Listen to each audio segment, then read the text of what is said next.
Before we start the podcast, I just want to talk to you guys about Anchor.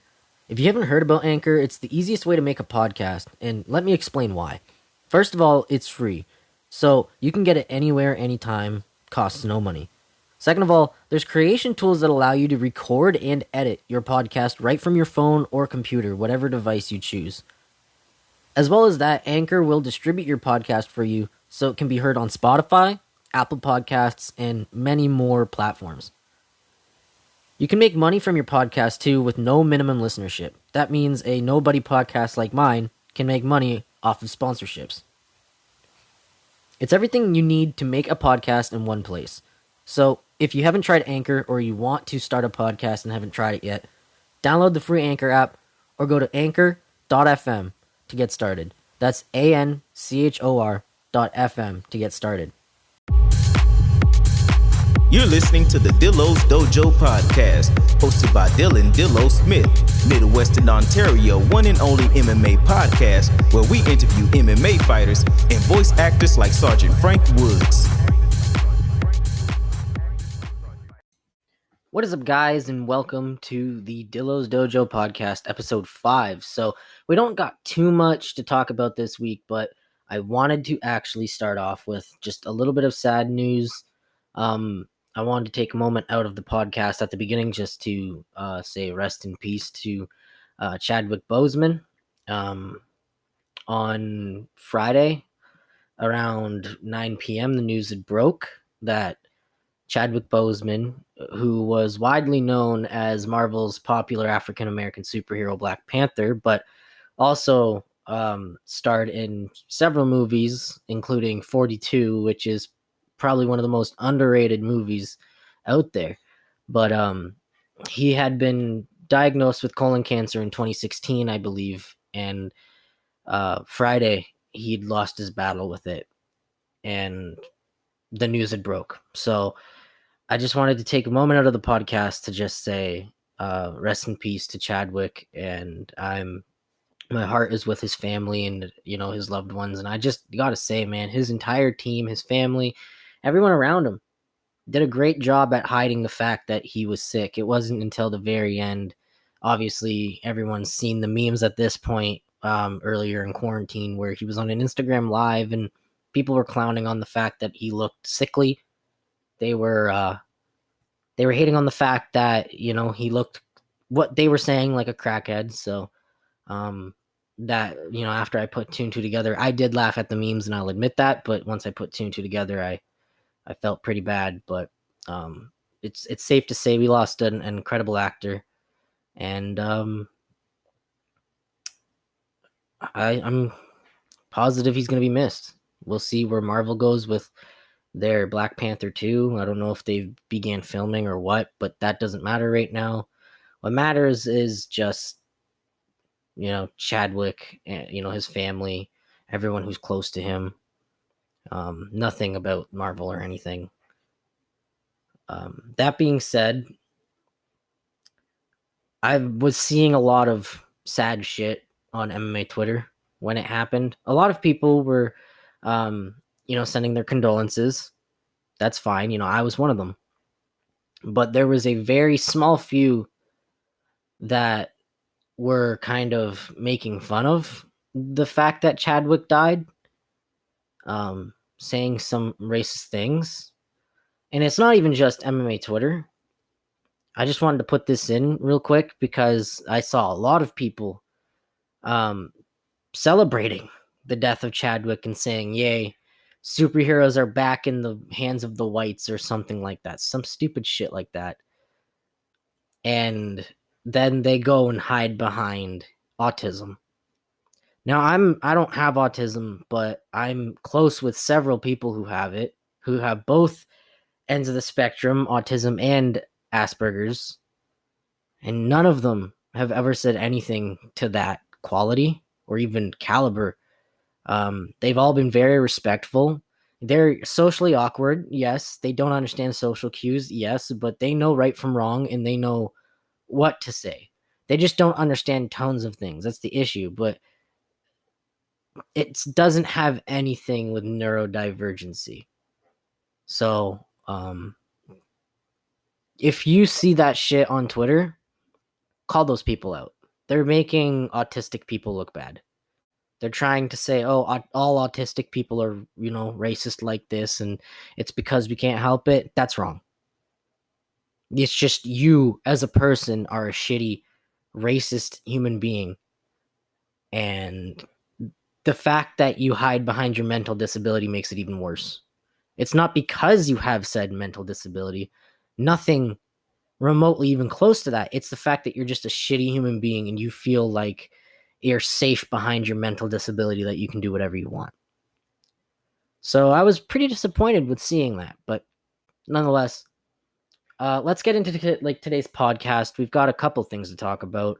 To start off the week, I actually wanted to talk about Dana White's Contender Series. So this has been going on for 3 years. If you guys didn't catch the last podcast, I think I talked about it and kind of gave a little bit of a history rundown. But Dana White's Contender Series is a little MMA event that UFC puts on every Tuesday during the summer times for a couple of weeks. I think it's like up to 8 weeks, maybe 9. I don't remember. They put these events on where, lesser known people who aren't in the UFC yet, but have really good records, have a lot of potential. They fight it out for a UFC contract. So people trying to get finishes, people trying to get fight of the nights and showing their grit to both get contracts. Not like that's ever happened before. I don't think it's ever happened before. But just that type of thing. Just people trying to impress Dana White and get contracts to the UFC. This year in particular has been pretty groundbreaking for the Contender Series because Dana has felt extremely generous, I'd say. He has given every person that has won on the Contender Series a contract besides maybe like one last week and one this week. And I'm going to start with the one that happened this week. Well, obviously I'm talking about the ones this week, but I'm going to talk about the one that didn't get the contract first, the one guy that didn't get the contract before I talk about the ones that did. And it's a little disappointing. So the person I'm talking about is Anthony Romero. He is a Canadian, a young Canadian who's my age. He is 8-0, and he's from the Oakville area. That's where he trains, but he's a Niagara Falls native, as they say. And he went into this fight against Mike Brandine or something like that. And my God, man, it was a great fight, but it was clear that Anthony Romero outclassed this guy. But the thing was, this Brandine or whatever his name is, Mike whatever, kept coming forward, just has a chin on him, kept hitting, getting hit with these stiff fucking shots, these heavy hooks, these kicks, taking these shots to the body and stuff, and he just kept walking forward, just pushing forward, constantly backing up Romero. The thing is, though, Romero was constantly piecing him up, getting ahead with the significant strikes, so his effective striking was ahead. He was taking him down and controlling him on the ground for a short little bit until, Brandine or whatever his name is would get up immediately. And so his grappling was somewhat effective, scoring that in the way of the judges. And the entire fight was just a 30-27, but it was a hard-fought battle, surprisingly. And the reason why I say it's surprising is because this kid is so young, Anthony Romero. He's my age, right? He showed that he can put it on in a bright light setting like the UFC, and he has the grit to fight an older veteran guy who just has absolute heart. The only issue, and I mean, this has happened before with two people on Dana White's Contender Series, like Brendan Loughlane, who got absolutely snubbed out of a contract despite, I believe, finishing his opponent.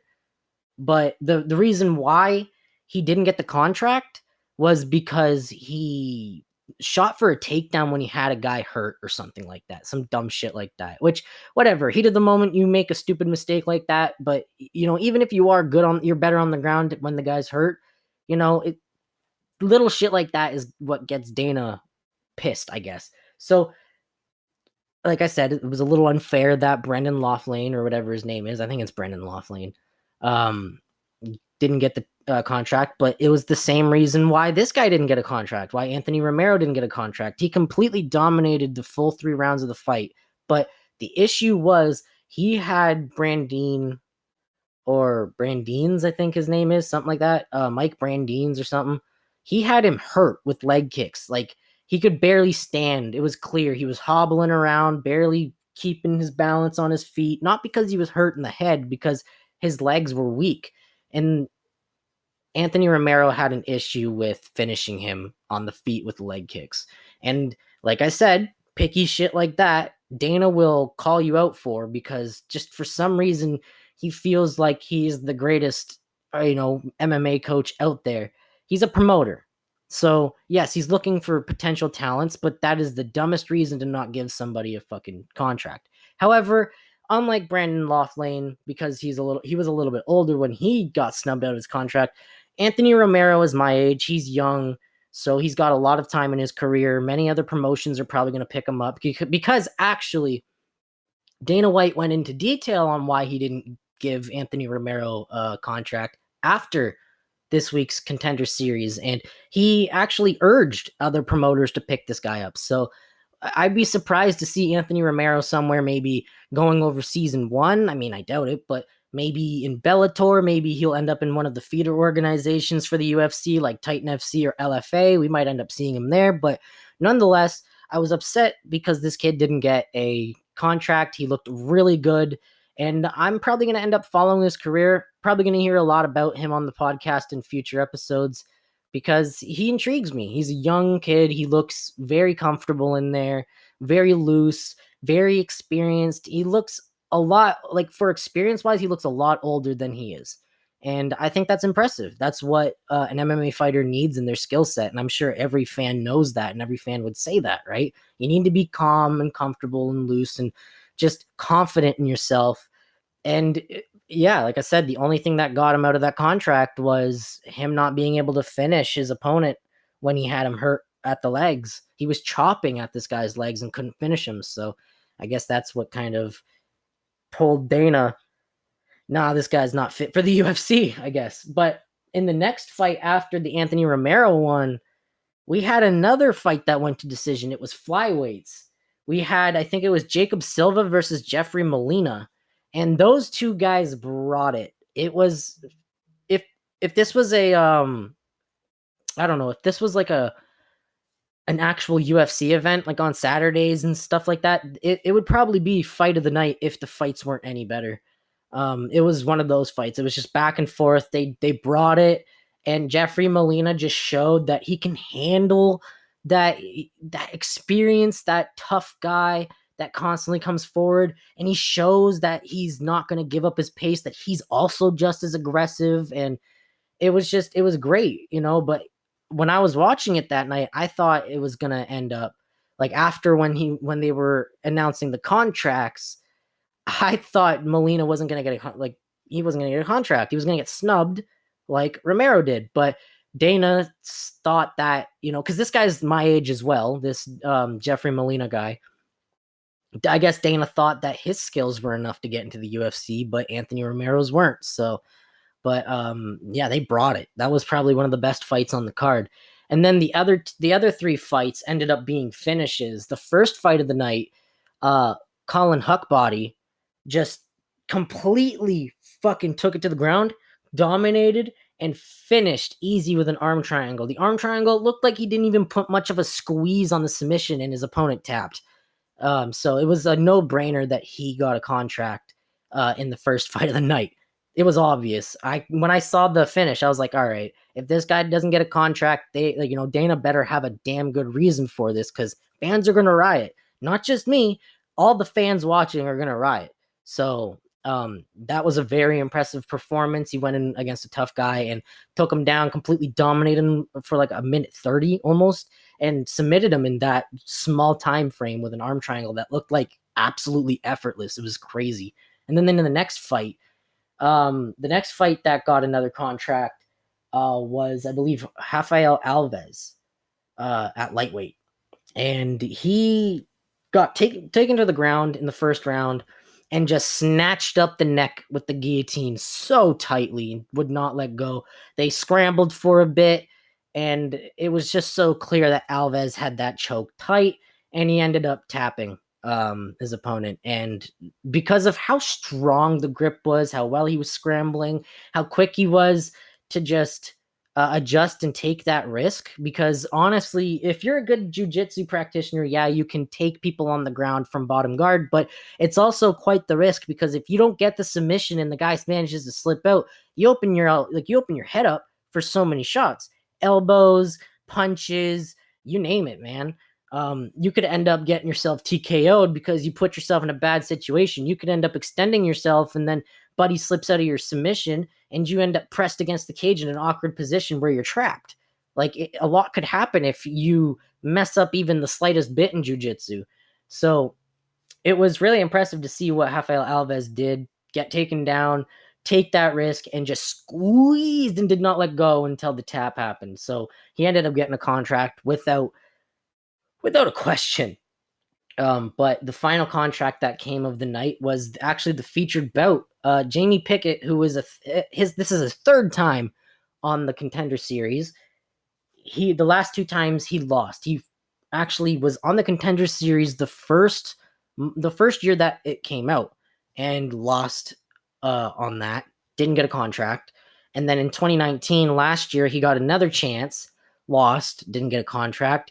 But this time, he already, like Dana said that night when he gave the contract away, this man has been on the Contender Series 3 times now.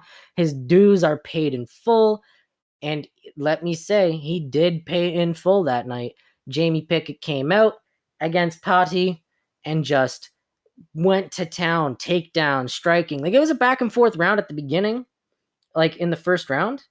It started off a little bit of Jamie Pickett mostly, but then Patti started coming back. He hit him with nice body shots and kept pushing forward. But just, Jamie Pickett's wrestling was pretty good and, too good for Patti. But in the second round, they came out and just started striking. And it was like they were feeling each other out. But then, I want to say 15 seconds into the second round, Jamie Pickett just pushes forward with this flurry. And it ends up being 22 punches long of unanswered shots to the head before Patti just ends up being TKO'd and the ref steps in and waves off the fight. Jamie Pickett knocks out his opponent in 33 seconds in the second round via probably one of the most vicious flurries I have ever seen on the Contender Series, and it was awesome. And he ended up getting his contract. And honestly, despite me being sad that Anthony Romero got snubbed, I was really happy for Jamie Pickett because he deserved it. If he got snubbed for the contract, again, it would be another one of those cases where this guy has been on the Contender Series 3 times now. The first 2 times he lost, but the third time, he comes out and gets this incredible finish in this violent and awesome way that fans would love. And he doesn't get a contract. Fans, again, like I said, would riot. So he ended up getting a contract. Everybody was happy. And those ended up being the contract winners for Dana White's Contender Series this week. But like I said, the one I'm probably going to keep my eye on the most is Anthony Romero. He's young, he's Canadian, so that's even more of a reason to keep my eye on him. I always love watching my homegrown heroes. But yeah, I'm probably going to keep an eye on him. I may end up seeing him in Titanfc or LFA, one of those feeder orgs, maybe even Cage Fury Fighting Championships. Doesn't matter. I just want to see this guy fight and then make his way back to the UFC in the future once he's a little bit more experienced with finishing people with leg kicks and just, how to handle a southpaw opponent. Because that was another issue with this guy. He could not handle a southpaw opponent once Brandine's switched to southpaw in the third round. He just started piecing him up. And going to the end of the third round, I want to say that Brandine's almost won the round. He just kept piecing up Anthony Romero, had him stumbled a bit, hit him with some nice shots in southpaw. It was surprising. So, yeah, Anthony Romero's got some things to work on, but I think I'll end up seeing him in one of the feeder orgs very, very soon. So I'm going to definitely look out for that. But next, I actually just wanted to talk about the 2 events that happened this week. I'm not going to talk much about LFA 89. It was a 3-round main event, nothing too big, no championship fight this week. So, no champion to actually be like, oh, look out for that person in the UFC like it has been. It's just been a 3-round main event this time, so I wasn't too interested in talking about it. I caught it, watched it. It was a good fight, but again, it's not something I wanted to really talk about. The one I'm going to talk about, though, is Titanfc 63 that happened the same night LFA 89 did, which I also caught. That main event, despite the co-main event being a 5-round fight for a flyweight title, the main event was actually Kamaru Usman's brother, Mohammed, against forget the guy's name. But yeah, the thing we're probably going to talk about here is Muhammad Uzman. First of all, that is Kamaru's younger brother. And if you saw this man probably beside Kamaru, you'd be sitting there like, whoa, what the fuck did this guy's mom feed him? How is he the younger brother, but Kamaru's the older one? This guy is as big as a fucking brick wall. He's a huge, huge motherfucker. His nickname is the Motor, and he fights exactly like Kamaru. But my God. So imagine Kamaru with the wrestling prowess that he has now, but 265 pounds of it. Yeah, that's like Curtis Blades. Albeit boring, but dominant. Nothing but dominant, man. The moment he'd take his opponent down, that was it. That was all. All 3 rounds of that main event, he took his opponent down, and that was pretty much the story of the fight. Muhammad Usman on top, either slamming very big, vicious strikes down on his opponent or just holding him there and, defending the transitions. Just completely dominant from the top.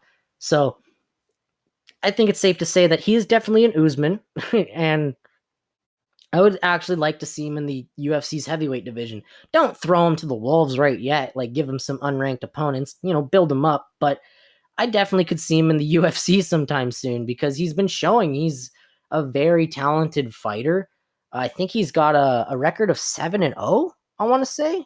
Maybe 8-0 now that he won that fight that night. But yeah, he's, I believe, an undefeated fighter, and he's young. And like I said, he's got a brother with, name value. You're taking risks by doing this, but you could have another Diaz brothers situation in your hands. Two, yeah, corny, albeit trash talkers, but 2 brothers that are bringing the eye to the sport, right? So, it's a little bit interesting to see what's going to happen with Kamaru. But yeah, you heard right. We had a Titanfc flyweight championship. I forget the names now. Some Spanish dude versus some 6-1 dude, and good fight. I think it ended up in a finish though, and yeah, so that happened. But I wanted to say, like, the biggest thing to talk about for Titanfc 63 was Kamaru Usman's brother being the main event, and just how it overshadowed a flyweight title. I thought that was hilarious. But the flyweight title, it was a meh fight. Honestly, the Titanfc 63 card was nothing but finishes before that, though. So I am gonna lie to my, like, I'd be lying if I said that the card wasn't good. The flyweight title fight was a little underwhelming, so that's probably why I forgot so much about it. But the rest of the cards were great. We had a lot of finishes, a lot of people making their debuts too, and just killing it in their debuts. Just stuff like that. And then obviously we had Kamaru Usman's brother just, snatching another W in Titanfc. So yeah, we had a couple of events that happened this weekend as well. Like, I believe KSW happened, and I forget where this is, but there's another promotion called Crush that happened this weekend. Also, I believe Wednesday it happened, World Lithway Championships. It's like a kickboxing org type thing. They premiered on Fight Pass as well. So a couple things happened this week, things that you would probably want to catch up on Fight Pass. If you are feeling the fight itch like I do whenever I've got my days off, I always pop on one of those fights, one of those events, and I end up finding new fighters that I end up being fans of. Most of the time I end up fucking forgetting their names though, but you end up seeing some fighters that you'd think are, awesome. So definitely go check out those smaller promotions on Fight Pass, because there's just an entire library of them. And it's only like $10 a month. I swear I'm not sponsored. I just think that Fight Pass is one of the best things for an MMA fight fan.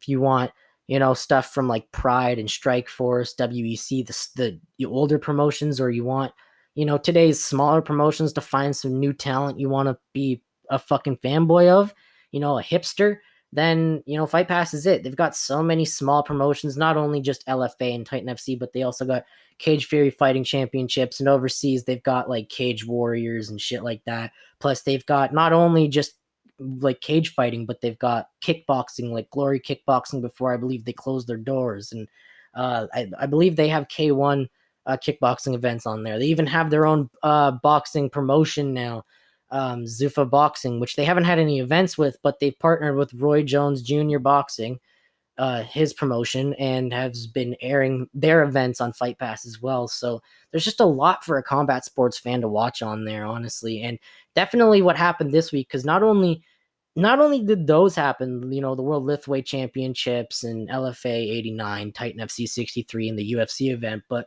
we also had 2 back-to-back boxing events from the Roy Jones Jr. promotion.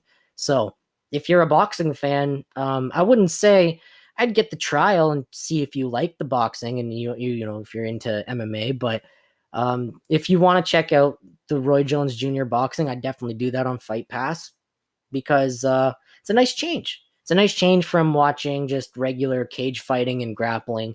You just see straight boxing. It's a good return to norm, I guess, for old head combat sports fans, right? But yeah, that's what happened in the smaller promotions. But next, I just want to do probably a quick little review of UFC 4, because it's been about 2 weeks since the game has come out now, and I think it's about time I voice my opinions on it. It's about time I, don't remain silent. So this is probably going to be a quick review of UFC 4, because I'm not going to get into too much detail about it. But let's begin, since I've got like 6 minutes or 4 minutes, sorry, before the fucking recording stops and I have to start it again.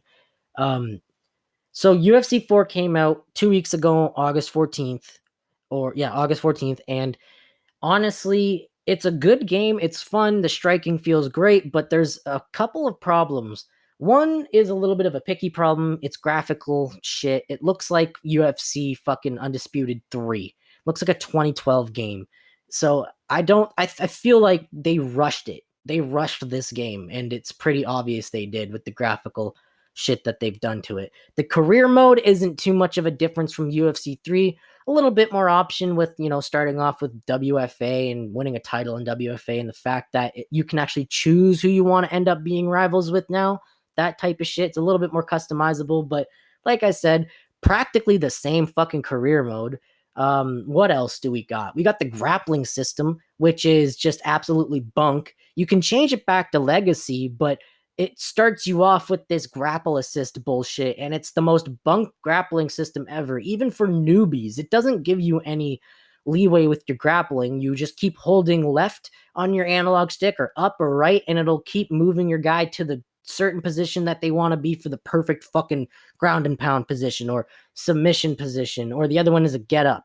So you don't even get to like adjust your position. You don't even be like, all right, I want to hit strikes from half guard, so I'm going to move to half guard. You got to hope to God that you hit submit once and it puts you into half guard, so then you can fucking hit ground and pound before it hits submit again. Like, it's the dumbest grappling system ever. And then on top of that, the clinch system isn't too bad, except for when you're trying to fucking escape. It is the most retarded system I have ever played with on a video game. It is so aggravating, and it makes the clinch way too overpowered. So many people use the clinch as such a dirty, cheesy method online.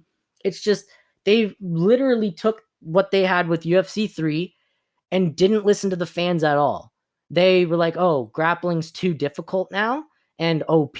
Let's make it simple and retarded.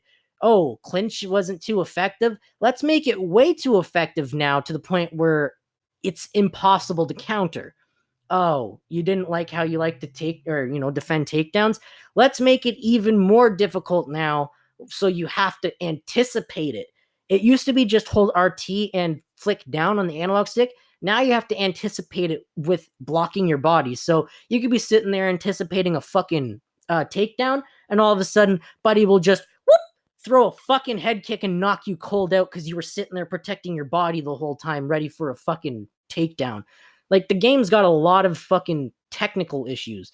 The career's great. I love the career, but my God, man, I want to know what they fucking did. I want to know who played this game, played with people using the clinch and the grappling and shit, the simple grappling, and said, yeah, great game, send it out. Like, I swear to God, it was rushed. An absolute bastardization of the UFC games, man. And that's the thing. It's only been getting worse with UFC games from EA. I think it's about time EA gives up the license and gives it to somebody else. Give it to maybe 2K or something. They might do a good job. I don't fucking know. Even they're not trustworthy at this point. So anyway, that was my quick review of UFC 4. I love it. I'm going to always play it because it's the newest UFC game and I'm addicted. But my God, man, they ruined the game gameplay-wise. And don't be surprised if you hear me bitch about it from time to time on Twitter, because I'm probably going to bitch about it from time to time. But I'm about to hit the time limit here, so I'll see you in the next half. See you guys.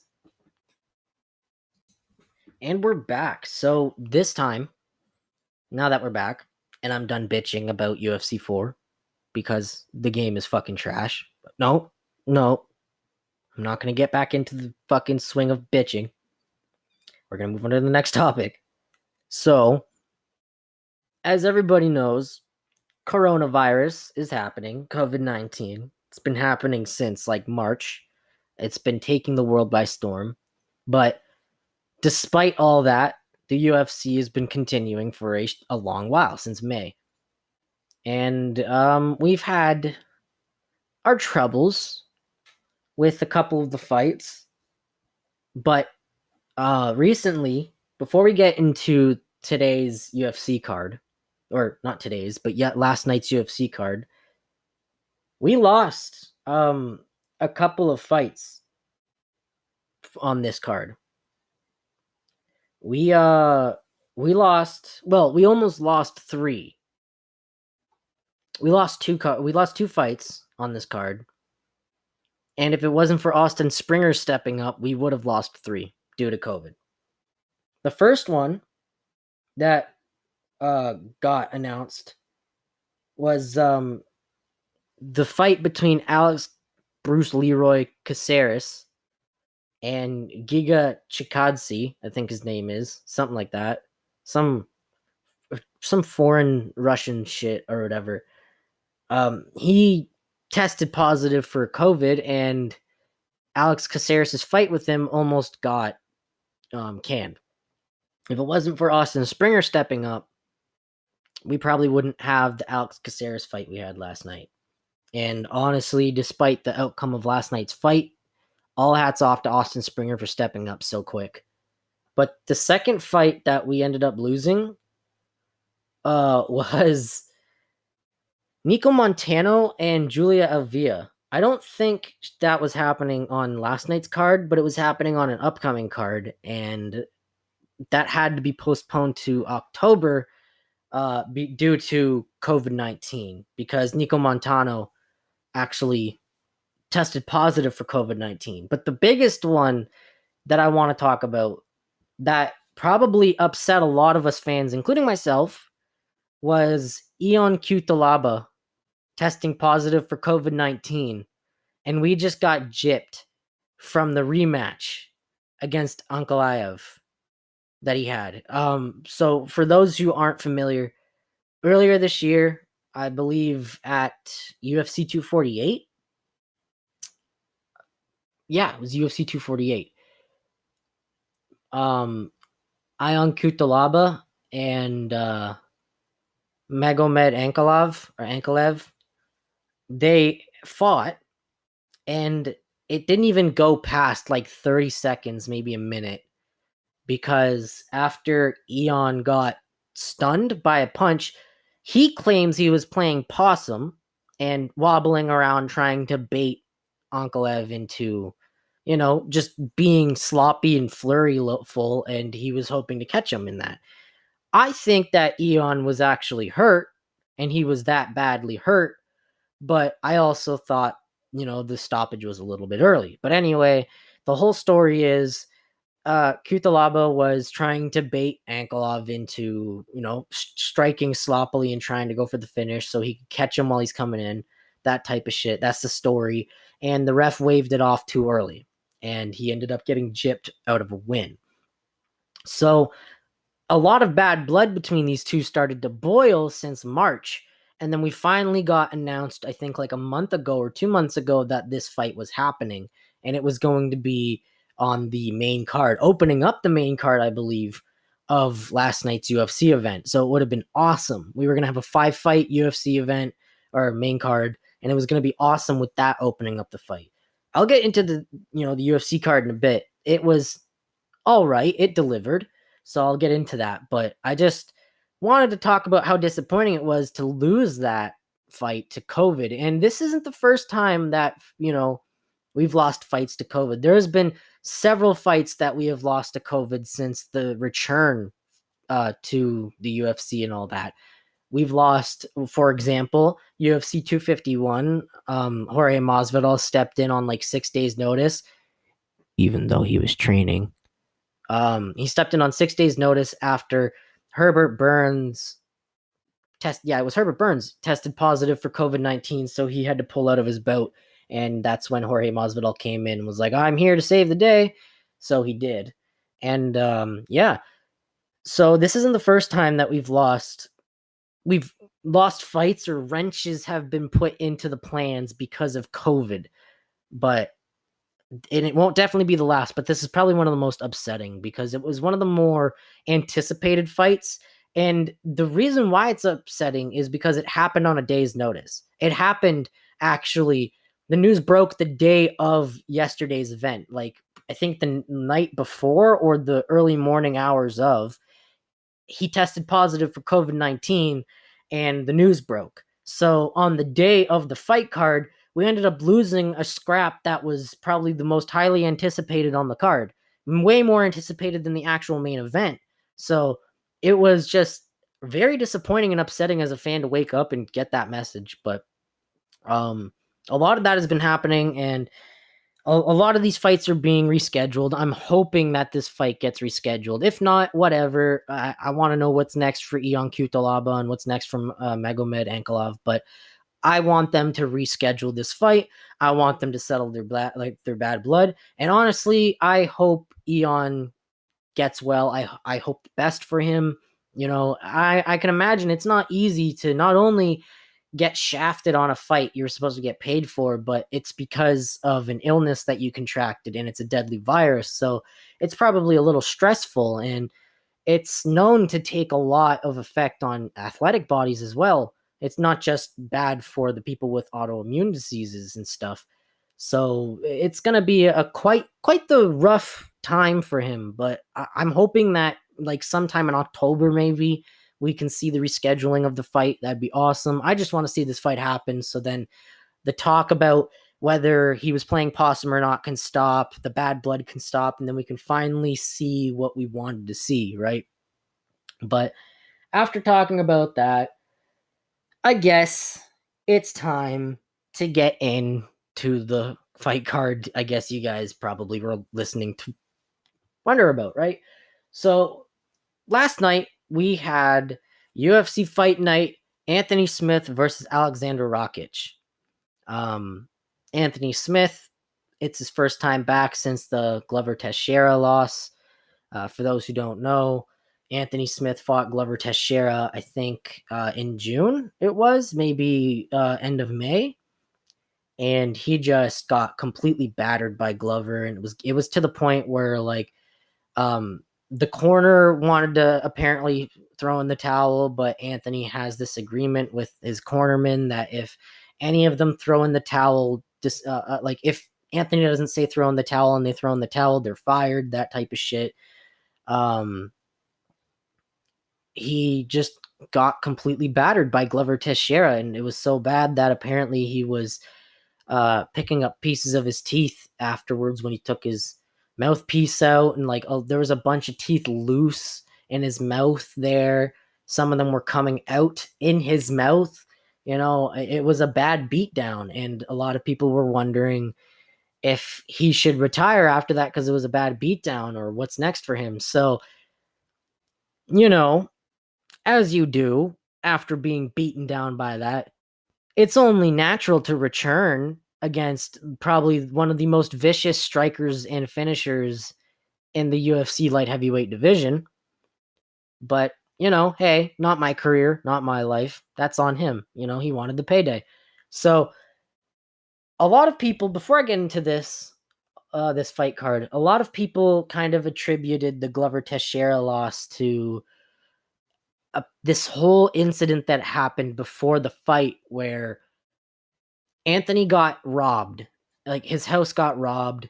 Some, 21-year-old college wrestler was high as fuck on PCP and broke into his house. And then a struggle ensued where Anthony struggled to kind of take the guy down and keep him down, but he also beat the shit out of this guy, and this guy just wasn't stopping, that type of shit. So a lot of people were thinking that, that fight took something out of Anthony, and that's why he lost the Glover Teixeira fight so bad. Not taking away from Glover Teixeira, because even though he's an old man now, he's still probably one of the best light heavyweights on the fucking roster. Like, easy. He's top 5, easy. No doubt about it. So, not taking anything away from Glover, but a lot of people thought that Anthony was just done after that robbery, and they put two and two together after the Glover Teixeira loss. But that being said, after being brutalized so bad, it's only normal to return against an absolute deadly striker in Alexander Rockach. But hey, to each their own. But this fight card delivered. It didn't look too good on paper, as most of these fight nights do nowadays with the COVID virus going on. You don't really expect too much for name value or anything from the UFC, just whatever they can manage. And this one definitely wasn't for the prelims wise, but boy, did they deliver. I'm not going to get into too much detail on who won and what was what. People like Alex Caceres fought and ended up submitting Austin Springer, sorry. And, that was the story of the prelims pretty much, was just 4 submissions in a row from the first prelim fight to the Alex Caceres fight. I believe it was just nonstop first round submissions. And just like that, we were just steamrolling through the card until the last 2 prelim fights. Until the last 2 prelim fights, where it just ended up being decisions for both. One, I believe, was Emily Whitmire and another girl.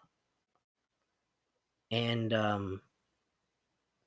the other girl just completely battered Emily Whitmire, and I can't remember the featured prelim now, but they weren't bad fights despite going to decision. But when I was watching this card last night, and you can probably see it on my Twitter, I thought it was going to be a night of finishes like last week's fight card. And I think I jinxed it, because the moment that I said, night of finishes anyone after the Alex Caceres sub, that's when the decisions started. The first 2 decisions on the prelim started, and then the main card started. That being said, the main card started with a fucking bang. So we got, in the beginning, Ricardo Lamas versus who was it now? I believe it was Bill Algeo, right? Yeah, I think it was Bill Algeo, something like that. Bill Algeo or Bill Algeo. They went to war. It was a back and forth fight. Ricardo Lamas won the first round, but it was so close that it could have went either way. But a lot of people were like, oh, Ricardo Lamas landed the more significant strikes. You always score effective striking. And then, octagon control or ground control, and then octagon control, all in that order or whatever. So he was being more effective with his strikes, and I think he just managed to get round 1 lean towards him. But then round 2 started, and just Bill Algeo just showed his fucking jiu-jitsu prowess. They were going to the ground, and it was just, how when fights get to grappling, a lot of fans think it's boring. It was one of those fights where every time it got to the ground, it was nonstop high-end action. a fast pace of grappling and striking. They were constantly scrambling like little fucking squirrels. It was awesome to watch. They were getting each other in all these fucking compromising positions where you were like, oh, the fight's done, the fight's done. And then they would manage to slip out and then they get back up on the feet and it'd be back and forth striking battle. And it was incredible, man. It was such a fun fight. And even the third round, despite it being a clear Ricardo Lamas round at closer to midway to the end, it was a fun round. These guys delivered, and I don't really know what the bonuses entailed last night, but I just got to say, if Ricardo Lamas and Bill Algeo didn't get the fucking fight of the night, I'm going to riot. I am going to be in the streets with bricks and Molotovs, I swear to God, because my God, that was probably easily the best fight of the night. Honestly, man, it was great. They brought the fireworks. They just wanted that win, both of them. And Ricardo Lamas showed his experience as the veteran, because this guy's been in the UFC cage in the featherweight division since 2011. He's been in there for a long time. And he's been in there with the likes of Cub Swanson and fucking Max Holloway and shit. So, he's fought the best of the best at 145. He's challenged Aldo for a title before as well. So he's even fought Jose Aldo. He's fought the best of the best at 145. So he showed his experience in that fight, especially when he adjusted halfway through the third and just kind of ran away with that round, really, especially when he got into the ground and started ground and pounding and just holding him on the bottom and everything. Like, he was doing great. But nonetheless, despite all that, that fight delivered. Both guys brought it. It was back and forth. Like I said, first round could have went either way. Second round was Bill Algeo's. The third round, people were going into this like, it's tied. Both guys need to finish. Like, they need to show who the better guy is. And they did. They did. Nobody coasted their way to a decision because they thought it was tied. So they, did enough to coast their way to a decision or anything like that. Both guys felt that they were down, they were behind, and were trying to go for finishes. And it was just awesome. And I think that's how, like, not sloppy, but I think that's how most fighters should fight their final rounds. Unless you really are, up 2-0 and you can coast to a decision. I think that's how most fighters should fight, in my opinion. So, that being said, that was a great fight, and I'm pretty sure it ended up winning fight of the night. But that brings us into our next fight, which was a women's flyweight fight. Alexa Grasso was actually making her women's flyweight debut. She, she was in the strawweight division, so she cut a lot more weight than she did. Than she did, towards this fight. So going into this fight, she looked incredible, but she was up against an absolute killer in fucking Ji Young Kim. For those who don't know, Ji Young Kim's last fight was against Nadia Kassem, and it was the amazing clip of where Nadia Kassem faked the glove touch and then punched her in the face, and not only a couple fucking seconds later got thrown against the fence, and Ji Young Kim was just fucking teeing her up. And then in the second round ended up finishing her via body strikes. If you saw, you saw what happened, like, you saw Nadia Kassem do that stupid fucking trick, and then you see how Nadia Kassem looks at the end of the fight. It is the most satisfying thing ever. And I did not expect a dominant fight from this, honestly. I expected a competitive fight. And for the most part, going into this fight, it was competitive. First round was somewhat competitive. They were going back and forth with their strikes, feeling each other out. Some actually scored it for Ji Young Kim, but a lot of us scored it for Alexa Grasso.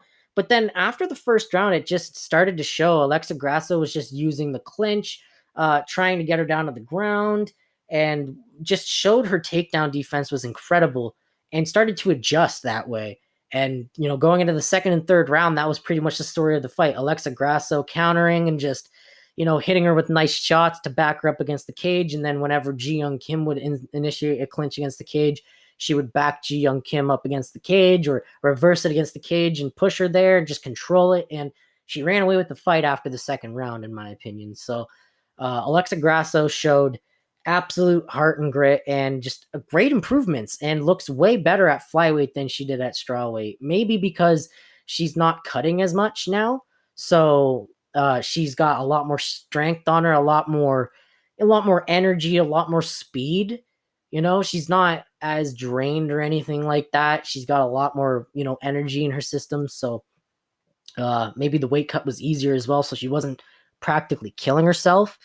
But yeah, no, she actually showed that she belongs in this division. And if she doesn't have a name or a number beside her name, that's going to be ridiculous. But I expect her to be in the top 15 via Wednesday when they start actually updating the rankings, because she blasted her way into the top 15 by just completely running through Ji Young Kim. I think she's going to be a problem in the flyweight division. That being said, is she going to get past Mommy Valentina? No, nobody gets past Mommy Valentina. Mommy Valentina is too OP. She's got kicks. She's got incredible ground game. She's an incredible fucking counter striker too. There is pretty much no fucking game plan to beat that woman. She is just too scary. But definitely going to be a contender in the division for sure. Alexa Grasso is. Just if she's going to beat Valentina Shevchenko or not is just, I don't think so. I didn't see anything from Alexa Grasso that shows that even when she makes it up to the top 5, is she going to have a chance against Valentina? Like, there was nothing that showed she's going to. That being said, we'll move on to the co-main event, because like I said, this was only 4 fights. So the co-main event was the one that I was actually really excited for once the Ion Cutelaba fight was canceled. Not gonna lie, I was excited for this fight even before the Ion Cutelaba fight got canceled, just because it's Robbie goddamn Lawler. Robbie, I love violence. Lawler, like, who doesn't love this guy? He is a crowd pleaser. He puts on shows for fans. That being said, his last couple fights, he hasn't really done that. He's been completely dominated by his opponents through and through. From Kobe Covington to RDA, he's been completely dominated and just nullified, and he's starting to slow down. That being said, and before I get into this, because I know a lot of, hardcore fans are going to call me a casual for saying this, and I just want to mention, I love grappling. I love watching grappling. I love watching jiu-jitsu matches. I love watching wrestling. I love watching high-level grappling. It's great. However, other than the 3rd round, how Neil Magny fought Robbie was, albeit smart, but fuck Neil Magny. Fuck Neil Magny for almost putting me to sleep during that goddamn fight. I was sitting there struggling to keep my goddamn eyes open. Like, yes, it was like 11 at night and I had been up since like 7 in the morning for some odd reason, but I was hyped as fuck even going out of that Alexa Grasso fight. And then once Neil Magny started doing his stupid wrestling shit, which, like I said, albeit is smart, but my God, was it boring. I struggled to stay awake, man. I almost fell asleep during the fight. I was so upset, not because he was nullifying Robbie, but because he was clearly getting the better of the striking on the feet as well. He just had to counter Robbie and, bait Robbie in and not get caught. And instead, he just decided to grapple and fuck him, pretty much. Which, like I said, is a smart way to fight, because if Neil Magny wasn't, dominating the striking like he was, it would have been even smarter, because he's holding down a dangerous striking opponent. You don't want to risk getting fucking clocked out by Robbie Lawler, because he can just one punch put you out, man, or he could several punches break your will. No matter what, he's going to destroy you with his hands, right? So, that's why I said it's a smart way of fighting Robbie Lawler. But my God, I wanted to reach through the screen and slap Neil Magny with how boring he was fighting things. Oh, God. But getting past that, congratulations to Neil Magny. He's definitely going to be a problem in this division.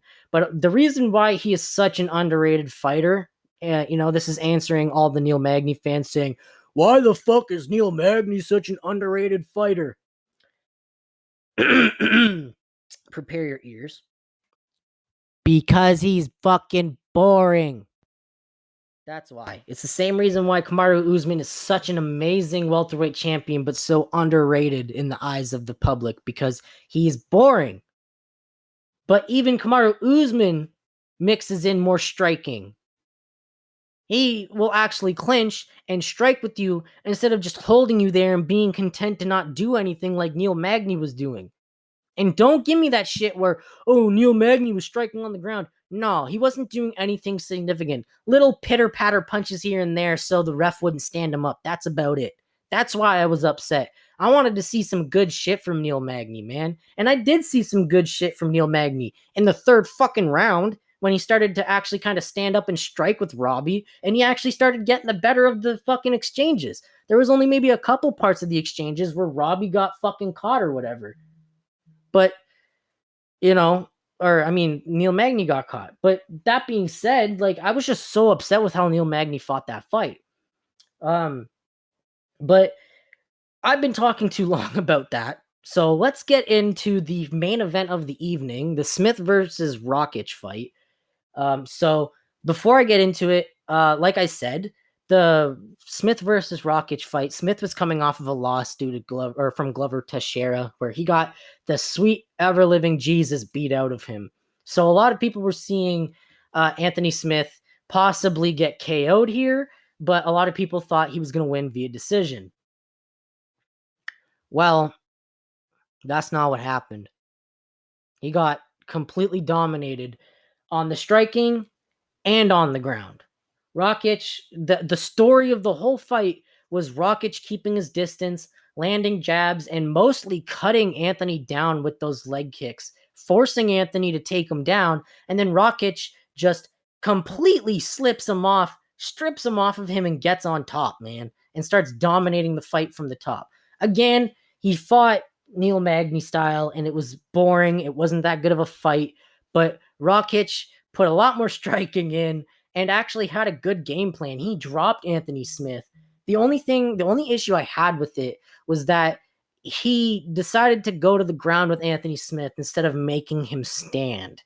But the reason why he went to the ground was because Anthony Smith would force those engagements. So my hats are off to Alexander Rockach. He fought a very smart fight. He's in the top 5 now, and he's definitely going to be a problem for this light heavyweight division. Whether he's going to be a problem for the people fighting for the championship, I don't know. Maybe a little bit more time, but he's definitely going to be a problem for now. As for Anthony Smith, him and Robbie, man, I think it's time for both of them to retire. Robbie, I think he should retire or go to Bellator for like a couple fights. And if he can't hang there, then definitely retire, because he's had a very good career. He came back from being a journeyman, became the welterweight fucking champion of the world, had one of the greatest title fights in the history of the sport with Rory McDonald. He's in there in the history books forever. So he doesn't have anything else to prove. As for Anthony Smith, I don't think his heart is there anymore. He may get mad at everyone saying that, but I genuinely don't think his heart is there anymore. He practically gave up that fight, man. He didn't really do much on the ground with his jiu-jitsu, and he just got dominated by Alexander Rockach. And he just looked incredibly bad out there. It's almost like after John Jones completely dominated him and took his soul, and then the robbery happened, it was just a different Anthony Smith. So I don't know, man. I think that Anthony Smith should consider leaving the UFC and going to a smaller promotion, or just going more towards his analyst job in his broadcast desk job, because he's got a great spot with that now. Robbie, on the other hand, I don't know what's next for him. I'd like to see him in BKFC, like doing some bare knuckle, or even Bellator, just to see if he can hang with the small boys still. And if he can, then that shows that he can continue his MMA career. But if he wants to go bare knuckle, I wouldn't be mad, because he loves to stand and bang. He loves to strike. So, I wouldn't be disappointed if he went to bare knuckle. Just the issue being, I don't know if I want to see him fight again, because Robbie's he just can't compete anymore. He's become a one-trick pony. He used to have this great wrestling, and now everybody's wrestling is just too good for him. It's like he just doesn't want to wrestle anymore, loses the will the moment he gets taken down. So I don't know, man. I don't know what to expect from Robbie. I really want to see Robbie do some good things, but I think it's time for him to hang up the gloves. He has nothing else to prove. He's had an amazing career, great comeback story and everything. Like I said, he's going to be in the Hall of Fame easy. As for Anthony Smith, I think he should just take some time off and give it a thought and maybe not come back to some of the top 10 contenders, maybe get a win back finally, not get dominated the way he did. So anyway, just I guess the only matchup to make after this weekend was I think personally Alexander Rockach versus Yuri Prochazka. We got two guys surging towards the contender spot, and these two guys would be an absolute problem. We've got these guys that are great at wrestling, but incredible strikers. They're both powerful. They both have capabilities of finishing each other in a matter of minutes with just one shot. It would be explosive. And like I said, they're on that warpath to meet. They're both, I believe Yuri is like ranked 3. And like I said, Rockach just jumped into the top 5. I think that should be the next fight. I think Dana and Mick Maynard and Sean Shelby should make that shit happen. But that's the only fight that I can probably take away from this week's event. And honestly, I think, Anthony Smith and Robbie should consider retiring and just going on to doing better lives. Both of them they have great careers. They've done a lot, so they have nothing else to prove. But with that, this is Dillo, and I'll see you guys in the next episode. I hope you guys enjoyed this one. See you guys.